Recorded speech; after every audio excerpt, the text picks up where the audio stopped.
Почитувани граѓани, почитувани представници на медиумите, одржавме продуктивна, конструктивна средба на која разговаравме за решенијата на институциите за справување и надминување на состојбите со вирусот COVID-19.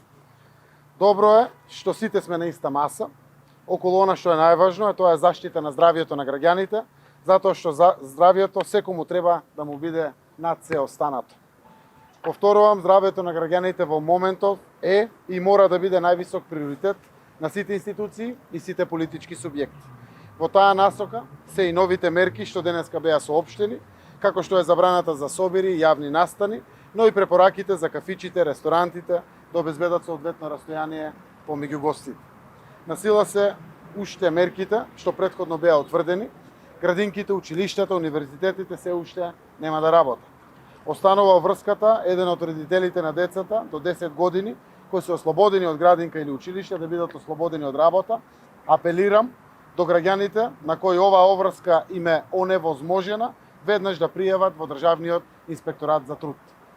На средбата денеска утврдивме дека начинот на водење на предизборната кампања ќе биде целосно усогласен и прилагоден на мерките, заклучоците и препораките што ги добиваме од Министерството за здравство и владините институции.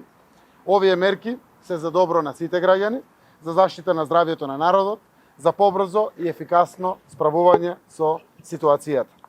Имаме должност и одговорност сите да ги почитуваме и следиме. Апелирам до сите граѓани и сите партии да не мрднеме ниту милиметар од препораките на надлежните институции. Институциите покажаа капацитет и умешност во одржувањето на вирусот под контрола. Убеден сум дека со заедничка посветеност, со активен придонес на сите граѓани и на сите институции, на сите политички субјекти, оваа состојба набрзо ќе биде надмината. Конечно, сите да се спротивставиме и на лажните вести.